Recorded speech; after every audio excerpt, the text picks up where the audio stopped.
Hello guys, welcome back to my YouTube channel. आप लोग सब कैसे हैं? आई होप आप अच्छे होंगे और मैं भी बहुत मस्त हूँ।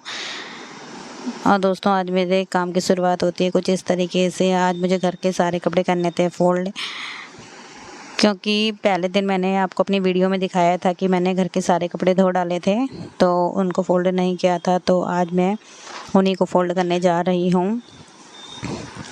फिर से कपड़े हो जाते हैं, कितना भी फ़ोल्ड करो एक गृहिणी के लिए तो काम हो ही जाता है।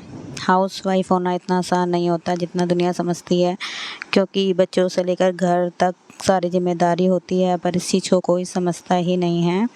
मैंने यहाँ पर जो ये रेड कलर की टोकरी है, इसमें देव के कपड़े रखे थे, तो ये देव के कपड़े फ़ोल्ड करके रख लेती हूँ। मैं बार बार इनको सजाती रहती हूँ, बट फिर भी क्या करूँ, बच्चों के साथ हो ही जाता है। क्योंकि बच्चों के साथ फिर अगर कपड़े धो तो जब एकदम फ़ोल्ड कर नहीं पाती हूँ, क्योंकि और काम भी बहुत सारे होते हैं। अभी आप देख रहे होंगे पीछे देव इतना खेल रहा है और मैं कपड़े आराम से फ़ोल्ड कर पा रही हूँ, क्योंकि वो अपनी मस्ती में लगा हुआ है। और मैंने सोचा कि अच्छा मौका है, अभी कपड़े जल्दी से फ़ोल्ड कर लेती हूँ, नहीं तो बहुत सारे कपड़े हो जाते हैं। वैसे आप देख ही रहे होंगे कितने सारे कपड़े फ़ोल्ड करने हैं, पर ये टोकरी में मैं देव के अपने सारे कपड़े फ़ोल्ड करके रख लूँगी, छोटे छोटे कपड़े सारे। तो गाइस, सुबह से कब शाम हो जाती है कुछ पता ही नहीं लगता। और जो कि एक हाउसवाइफ का दुख एक हाउसवाइफ ही समझ सकती है, क्योंकि जो इंसान बाहर जाता है वो कभी ये नहीं समझेगा कि घर में इतने सारे काम होते हैं। तो सुबह से करते करते कब शाम हो जाती है पता ही नहीं लगता है। और अभी मैंने ये देव के कपड़े उस बकेट में रख दिए थे, और अब जो ब्राउन वाली बकेट है उसमें मैं आरू के कपड़े रखूँगी फ़ोल्ड करके। ज़्यादा टाइम मेरा ऐसे ही बीत जाता है कपड़े फ़ोल्ड करने में। अभी आप देखेंगे कि देव अपनी मस्ती में डूबा हुआ है, क्योंकि वो आराध्या का एक लैपटॉप था, उससे खेल रहा है, आराम से मस्ती कर रहा है। बीच बीच में मैं उसे देख के भी जा रही हूँ, क्योंकि ना वो अब बेड से उतरना सीख गया है, तो बार बार नीचे चला जाता है, तो फिर मैं पकड़ के लेके आती हूँ उसे। और यहाँ पे मैं आराध्या के सारे कपड़े फ़ोल्ड करके रख दूँगी, क्योंकि मैंने जैसे आपको पहली वीडियो में बताया था कि मैंने इतने सारे कपड़े धो दिए थे, तो इस वजह से अब आरू के मैं सारे कपड़े रख दूँगी फ़ोल्ड करने के बाद। अभी ये आरू की स्कर्ट है, और अभी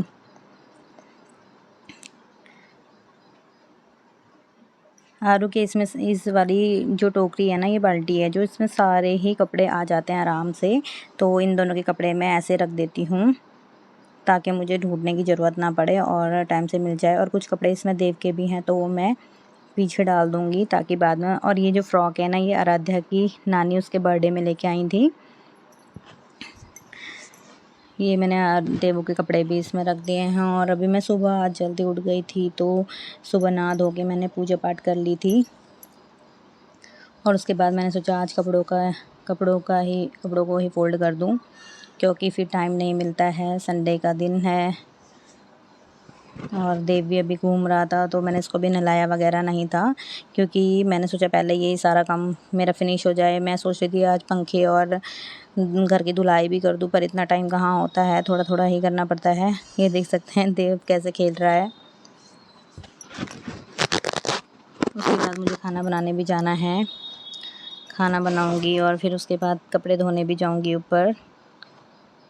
और कितने दिनों से मैं ये सोच रही थी कि गमलों की भी सफाई कर दूं, पर वही है कि टाइम कहाँ मिलता है। और देखते देखते मैंने सारे कपड़े फ़ोल्ड कर दिए थे, और अब मैं ये देव के नीचे जो ये बिछाती हूँ, इससे टॉयलेट क्या होता है ना, नीचे नहीं जाता। बहुत अच्छा प्लास्टिक कवर टाइप का है ये, और ये हम एसी चलाते हैं तो बच्चों को ठंड लग जाती है, तो ये कंबल जो एक गर्म चादर है वो देव ओढ़ लेता है, और ये जो छोटा सा कंबल है ये आराध्या ओढ़ लेती है। ये वाला कंबल आराध्या ओढ़ लेती है, और मैं फिर अपने बेड की भी सफाई कर दूंगी, बेडशीट वगैरह झाड़ झूड़ के, क्योंकि धूल मिट्टी तो बैठ ही जाती है। और कभी मैं फिर सोचती हूँ कि पूरी सफाई कर दूँ, तो आजकल मैंने काफ़ी टाइम से ये जो नीचे बिछा रखा है ना, ये इससे टॉयलेट नीचे नहीं जाती है। वैसे तो मेरे बच्चे बिस्तर में टॉयलेट नहीं करते हैं, क्योंकि अभी मेरा देव भी 1.5 साल का है, वो भी बिस्तर में टॉयलेट नहीं करता है, बार बार बाहर ही जाता है, मम्मा टॉयलेट आ गई बोलता है। तो फिर भी मैं इसे धो ही लेती हूँ महीने में। महीने में डेढ़ मतलब कि महीने 15 दिन में मैं इसे धो ही देती हूँ। तो अभी मैंने सोचा कि चलो ये वाला काम तो मेरा फिनिश हो ही गया है और क्यों ना मैं देव को नहला दूँ। तो मैं यहाँ पे देव की तेल मालिश का सामान सारा रख के जाऊँगी उसके देव को नहलाने। और देव अभी मैंने नहला चुकी थी और अब मैं यहाँ पर बना रही हूँ, किचन में आ गई थी मैं खाना बनाने के लिए। और अभी मैंने दोबारा नहा लिया था क्योंकि पहले जो धूल मतलब सुबह उठ के सबसे पहले मैं ना नहा धो के ही किचन में जाती हूँ, क्योंकि बिना नहाए मैं किचन में जाती नहीं हूँ। तो उस वजह से फिर अगर झाड़ू पोछा करना पड़ता है तो उसके बाद फिर से धूल मिट्टी बैठ जाती है, तो मुझे दोबारा नहाना पड़ता है। इस वजह से दोबारा नहाकर अब मैं चली गई थी किचन में और मैंने यहाँ पर बना दी थी थोड़ा सा मूली के पत्ते बचे हुए थे, तो मैंने मूली के पत्तों की सब्ज़ी बना चुकी थी। बहुत ही अच्छी खुशबू आ रही थी दोस्तों। और फिर मैं यहाँ पे इन लोगों ने बोला था कि आज हम कढ़ी चावल खाएंगे, तो मैं कढ़ी चावल के लिए टमाटर और मिर्च निकालने गई थी। ये फ्रिज है, फ्रिज में से मिर्च और मैंने टमाटर निकाल दिए हैं। अब मुझे समझ में नहीं आ रहा था कि मिर्च कितनी डालूं, क्योंकि बच्चे भी मिर्च मतलब कि सब्ज़ी वही खाते हैं। मैं अलग से आज कोई सब्ज़ी बनाने वाली नहीं हूँ क्योंकि वैसे ही बहुत थक चुकी हूँ सुबह से। तो ये मैंने इसमें ऑयल डाला कढ़ाई में, कढ़ी बनाने के लिए मैंने इसमें ऑयल डाल दिया है। और इसी में मैं जीरे का तड़का लगा के, प्याज तो हमने खाना नहीं है दोस्तों, तो टमाटर से मैं कढ़ी बनाऊंगी और लस्सी भी इसमें नहीं डालनी है। तो और मूली के पत्तों की सब्ज़ी और उसमें एक मूली डालकर मैंने मूली के पत्तों की सब्ज़ी बना दी थी। और अब मैं तैयारी कर रही हूँ कढ़ी बनाने की। तो मैं कढ़ी बनाने के लिए काटे हैं 2 टमाटर और थोड़ी सी मिर्च, और मैंने उधर बना दिया था बेसन का घोल। बेसन का पतला सा घोल बनाकर मैंने उसे भिगाने के लिए रख दिया था। ये आप देख सकते हैं, मैंने इसमें जीरे का तड़का मारा। जीरे का तड़का मारने से पहले ना मैं थोड़ी सी ना लाल मिर्च भून लूँगी, और लाल मिर्च भूनने से पहले मैं इसके अंदर थोड़े थोड़े कट लगा दूँगी।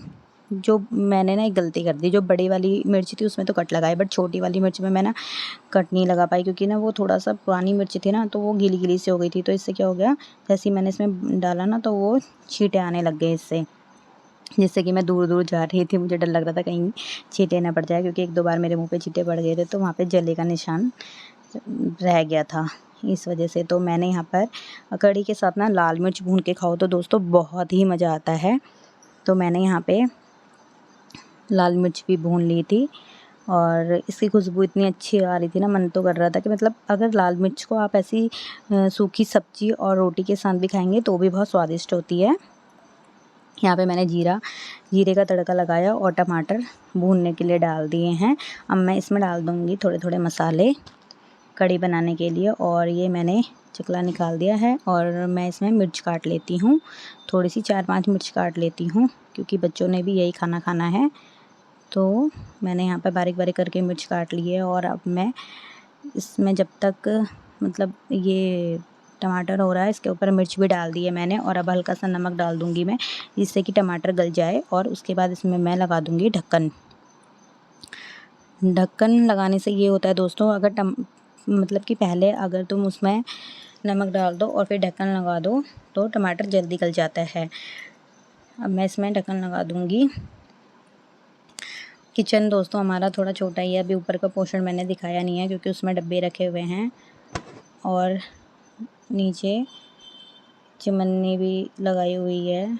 और ना मैं जो काम कर रही हूँ तो मुझे फैलाया हुआ सामान अच्छा नहीं लगता, तो मैं अपने हाथ से थोड़ा थोड़ा क्लीनिंग भी करती जाती हूँ। मुझे आदत है कि एक सब्ज़ी बनाने के बाद फिर से गैस साफ़ कर दो और जो बचे हुए बर्तन हैं उन्हें भी साफ़ कर दो, जिससे किचन भी फैला हुआ नज़र नहीं आता और गंदा भी नहीं लगता। क्योंकि अगर किचन भी फैला हुआ रहेगा तो बहुत अजीब सा लगता है, अजीब सी फीलिंग आती है, किचन फैला हुआ रहता है। तो मेरी आदत है कि मैं सब्ज़ी जैसे बनाने रख देती हूँ, तो फिर उसके बाद मैं हल्का हल्का किचन कपड़े से साफ़ करती रहती हूँ। और मैं यहाँ पर ले आई हूँ खीरे सैलेड खाने के लिए, और मैंने मूली भी डाल दी। आज मैं ना पकोड़े की कढ़ी नहीं बना रही हूँ, आज मैं बना रही हूँ मूली की कढ़ी। तो मैंने कटोरी में मूली काट के रख दी हैं, जब कढ़ी बन जाएगी, अभी तो मेरे टमाटर ही पक रहे हैं, जब कढ़ी बन जाएगी तो मैं उसमें मूली भी डाल दूँगी। तो अभी मैंने खीरे काट लिए हैं पतले पतले, और ये बन गया है सैलेड तैयार। और मैं इसको रख दूँगी फ्रिज में, क्योंकि बाहर ना छींटे वगैरह पड़ जाते हैं। और ये यहाँ पर मेरा टमाटर भी गल चुका है हल्का सा, तो इसमें मैं, और यहाँ पे मैंने जो अभी काटे थे मूली और खीरा काटा था, तो मैंने बर्तन भी यहाँ पर हल्के हल्के साफ़ करती जा रही हूँ, ऊपर रखती जा रही हूँ, क्योंकि फिर बहुत सारे फैलाए हुए बर्तन भी अच्छे नहीं लगते हैं। और मैंने किचन का ये सिंक भी साफ़ कर दिया है और कूड़ा हाथों हाथ बाहर फेंक दिया है, क्योंकि अगर कूड़ा भी फैला रहता है, बर्तन भी फैले रहते हैं, तो बहुत अच्छा नहीं लगता है। अगर एकदम से कोई आ गया तो बहुत बुरा सा लगता है कि किचन कैसे फैलाया हुआ है। और मैंने यहाँ पर जो बेसन का पेस्ट बनाया हुआ था वो भी मैंने इसमें डाल दिया है। और अब मैं कढ़ाई में डाल दूँगी पानी, जिस तरीके से मतलब जितना हमें खाना है।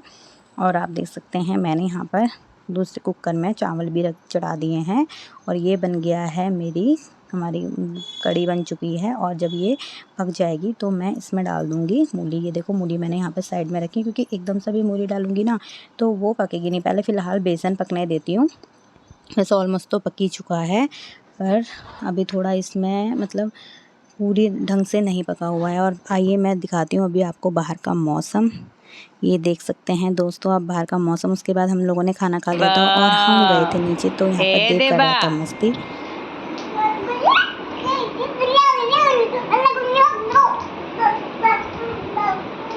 अल्ला गुला अल्ला गुला गुला गुला अल्ला गुला ऊंचो